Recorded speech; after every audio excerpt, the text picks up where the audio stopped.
సూర్యాపేట జిల్లాలో నోట్ల మార్పిడి చేస్తున్న 2 ముఠాలను అదుపులోకి తీసుకున్నారు పోలీసులు. సూర్యాపేట జనగం క్రాస్ రోడ్లో వెహికల్స్ తనిఖీ చేస్తుండగా అనుమానాస్పదంగా ఉన్న 3 కార్లను అదుపులోకి తీసుకున్నారు. కృష్ణా జిల్లాకు చెందిన కారులోని 7 వ్యక్తులను విచారించగా కమిషన్ కు నోట్ల మార్పిడి చేస్తున్నట్లు చెప్పారు. వీరి నుంచి 12 లక్షల కొత్త కరెన్సీని స్వాధీనం చేసుకున్నారు. గుంటూరు జిల్లాకు చెందిన మరో ముఠా నుంచి 17,80,000 సీజ్ చేసి 8 మందిని అదుపులోకి తీసుకున్నారు. 2 ముఠాల నుంచి మొత్తం 29,80,000 క్యాష్, 3 కార్లు సీజ్ చేసి కోర్టులో రిమాండ్ చేశారు.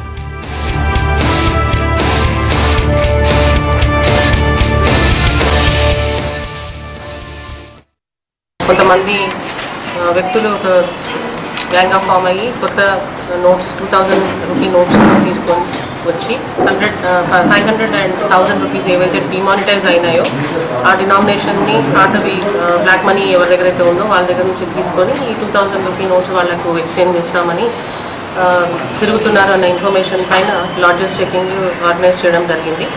సో ఈ లాడ్జెస్ చెకింగ్ చేస్తున్నప్పుడు క్రెడిబుల్ ఇన్ఫర్మేషన్ మీద రాజధాని హోటల్ దగ్గర వాళ్ళు ఉన్నారన్న ఇన్ఫర్మేషన్తో అక్కడికి వెళ్ళినప్పుడు అక్కడ ఒక 6 వ్యక్తులు ఒక కార్లో ఈ మనీ ఎక్స్చేంజ్ కొరకు అక్కడ ఉండడం జరిగింది. సో వారిని కస్టడీలోకి తీసుకున్నారు. వాళ్ళ దగ్గర 5 lakh రూపీస్ నోట్స్ ఉండినాయి. అంతేకాకుండా వారి యొక్క సెల్ ఫోన్స్ మరియు వాళ్ళు యూజ్ చేస్తున్న ఆ యొక్క ఇండికా విస్టా కార్ని కూడా సీజ్ చేయడం జరిగింది.